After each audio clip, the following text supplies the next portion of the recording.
Paz e bem, eu gostaria de falar um pouquinho com você a respeito da sacralização do tempo. Você já parou para pensar que quando o tempo é sacralizado, a vida é sacralizada?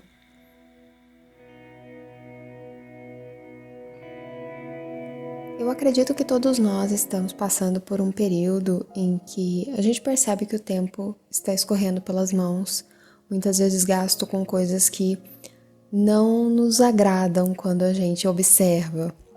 Ou então, determinadas coisas que nós queríamos muito fazer, muito começar, e ao mesmo tempo isso não acontece porque existem muitas coisas que fazem com que a gente perca o foco. Também pode acontecer de vermos muitas pessoas desenvolverem muitas coisas, começarem e terminarem projetos e muitas vezes a gente fica como espectador daquilo que aquela pessoa está fazendo, espectador da própria vida e espectador da vida do outro. Eu acho que esse é um dos pontos que eu tenho falado mais no Instagram a respeito desse comportamento atual de simplesmente observar a vida do outro, ver ele progredindo, concluindo coisas e ao mesmo tempo não dar nenhum passo para que na nossa vida algo se concretize. Isso tem me preocupado muito, eu tenho falado muito a respeito disso e, na minha visão, o ponto principal está na falta de sacralização do tempo. A igreja nos apresenta várias formas de sacralizarmos o tempo. Se você parar para pensar, se você frequenta a missa diária, você sacraliza o tempo daquele dia com a Santa Missa, mas já existe o preceito de irmos à missa todo domingo e essa presença já sacraliza o tempo, tanto da semana que foi como da semana que será vivenciada futuramente. Então é uma consagração, é uma sacralização do tempo. Nós temos a abstinência de carne todas as sextas-feiras do ano, exceto as solenidades, que também sacraliza a semana, nos preparando para o domingo. Então, a semana, ela fica sacralizada na sexta-feira, quando nós unimos os nossos esforços ao sacrifício do nosso Senhor Jesus Cristo, e nós unimos também a nossa semana à Páscoa do Senhor, à ressurreição do Senhor. Também existe as orações que nós fazemos todos os dias, de manhã, à noite, antes das refeições. Isso também santifica, sacraliza o dia. Nós temos outras práticas também com esse objetivo, a liturgia das horas, que também visa, como o próprio nome diz, sacralizar as horas do dia. Nós temos também algumas outras práticas que têm ligação com o tempo litúrgico.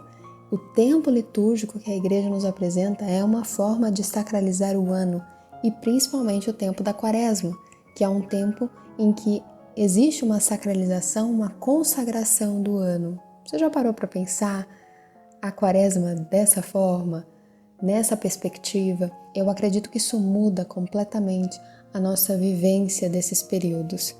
E também temos uma proposta da igreja muito antiga, mas que tem ficado um pouco esquecida, que é o jejum das 4 têmporas. É uma proposta para sacralizar a estação. Então, a cada estação é feito um jejum, e existe um vídeo no canal do YouTube explicando isso direitinho, mas também é uma forma de sacralizar o tempo. Então, nós temos diversas formas de fazer essa sacralização. Algumas são puramente oracionais e outras contam com o jejum dentro da sua dinâmica. Porque é importante nós observarmos que quando nós estamos num caminho de espiritualidade, em que a gente quer rezar um pouco mais, quer dedicar um pouco de tempo a mais a leitura espiritual, a leitura bíblica, que também é uma forma de sacralizar o tempo, veja bem. Quando a gente se propõe a isso, a carne, ela dá sinais de rebelião. E é quando nós sabemos aplicar o remédio que o próprio Senhor nos deu para ordenar a relação da carne com a alma, que nós conseguimos progredir. Esse material, ele visa fazer com que não só você coloque um olhar atento sobre o seu dia, sobre as horas, sobre o tempo, mas também um olhar atento sobre essa relação do corpo com a alma. Porque a relação normal, a relação que Deus pensou, é a alma manda no corpo, quem manda na alma é Deus. E o jejum, ele é a ferramenta, o remédio, que faz justamente uma cura, uma ordenação nessa dinâmica do corpo com a alma. E é comum que, escutando isso, algumas pessoas tenham certa resistência com o jejum. Eu não sei de onde veio isso, eu estava recentemente comentando a respeito disso no Instagram, que é essa percepção de que quem faz jejum não faz caridade, não sorri para as pessoas. Eu não sei de onde veio isso. E eu não sei se foi aquele fariseu que foi responsável por tudo isso. Uma única pessoa foi responsável por toda essa perda de senso de realidade mesmo, porque não faz o menor sentido, pelo menos na minha cabeça, essa dinâmica do ou você faz jejum, ou você sorri, ou você faz caridade. Como assim? Não dá para fazer jejum, sorrir e fazer caridade ao mesmo tempo? E é sobre isso que eu gostaria de falar quando nós estamos sacralizando o tempo, que é sacralizado através de novos atos, que colocam uma nova ordem no nosso dia, uma nova ordem na nossa vida. E você tem a certeza que, assim como a oração penetra em todas as instâncias do nosso ser, o jejum também o faz. E com muito mais potência, porque o próprio Senhor disse que existem coisas que só são resolvidas com jejum e oração. E o jejum do qual ele está falando é esse jejum que muitas vezes a gente tenta fugir diversas vezes dele. É o jejum alimentar.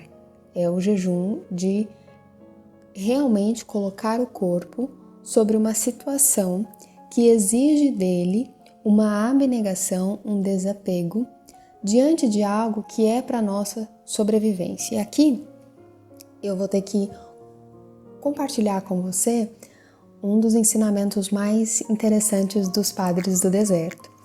No Educate, que é o nosso portal de membros, existe vários materiais a esse respeito das disciplinas espirituais em relação às doenças espirituais. E aqui eu vou falar só um pontinho, que é a questão do demônio da gula. Primeiro que a primeira coisa que os padres ensinam é que quando a pessoa está ali envolta por esse vício, que se manifesta de várias formas, não é só comer demais, é também comer de forma desajustada, é comer coisas que não são nutritivas, é ser frescurento para comer, tudo isso faz parte da ação do demônio da gula. E ele influencia a pessoa a ter aversão de jejuns e mortificação, porque isso é a educação do corpo, entende? A oração é a educação da alma, o jejum é a educação do corpo.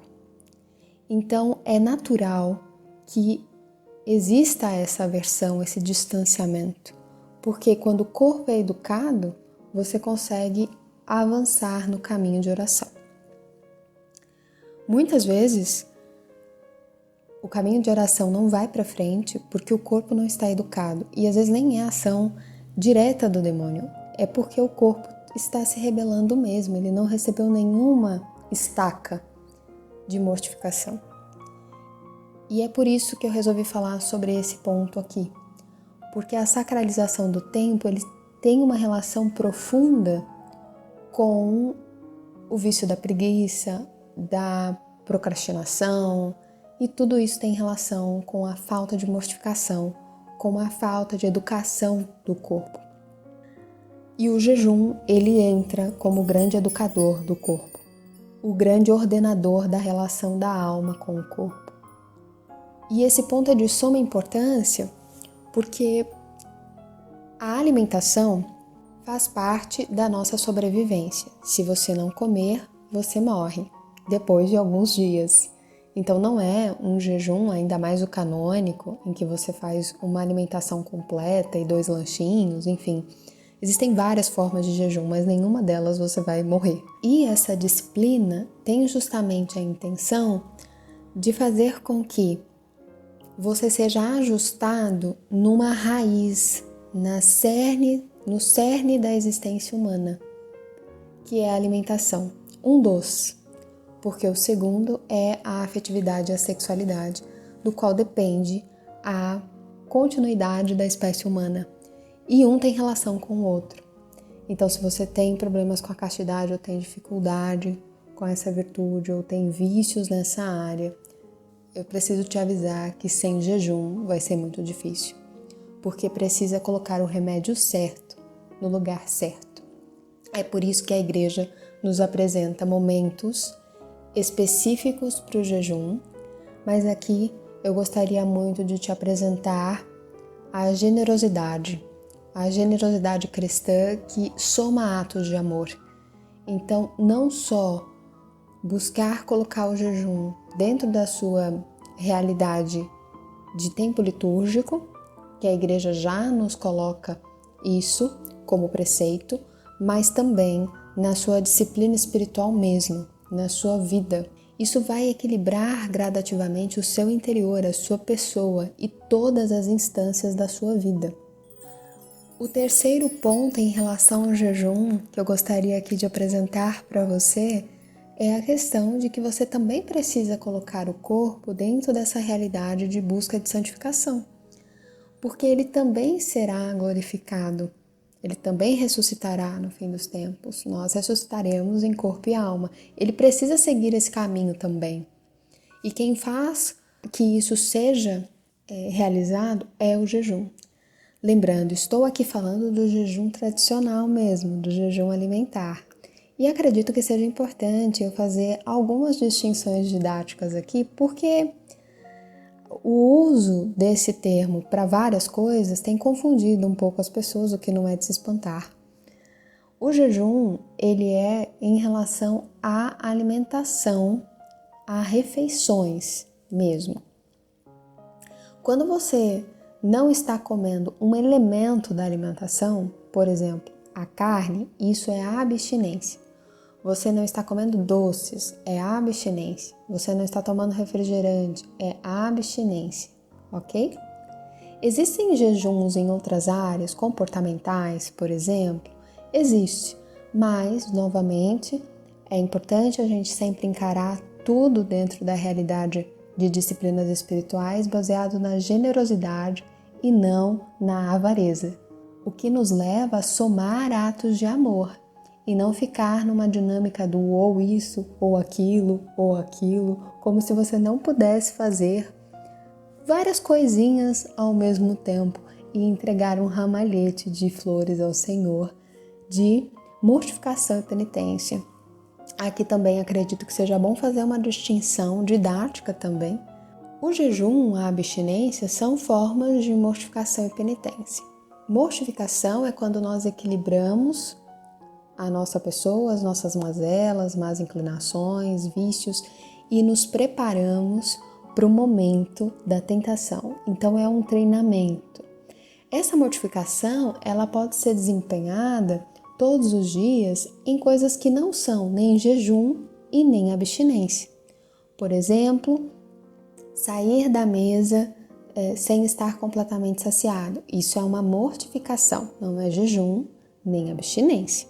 Aguentar alguma coisa que você poderia ficar completamente irritado. Isso é uma mortificação. Suportar e fazer o que você não gosta de fazer primeiro. Isso é uma mortificação. Isso vai te preparando para o momento da tentação, para que você tenha estirpe, força de permanecer equilibrado naquela situação. A penitência tem relação com a remissão de pecados. Então, houve o pecado e você está ali se apresentando como um penitente pelos pecados que você já fez. Você está fazendo uma boa obra, buscando cobrir aquele pecado. E essas práticas de jejum e abstinência fora dos tempos obrigados pela igreja, em que você se expõe, se dispõe ao treinamento, são mortificação voluntária. Então você está ali se preparando. E o jejum, mais especificamente, ele cria uma armadura. Eu digo sempre que o jejum, ele é aquele metal que, forjado na oração, faz a nossa armadura. E é por isso que ele tem um efeito tão poderoso. Porque quando chega o momento, seja da tentação ou de uma situação difícil, ou mesmo das situações incômodas da vida, que nós não temos controle, nós já estamos de armadura, nós já estamos treinados. Então é isso que eu tinha para falar com você hoje, a respeito da sacralização do tempo e da ligação que isso tem com as práticas de disciplina espiritual, principalmente o jejum. Paz e bem, até a próxima, tchau, tchau.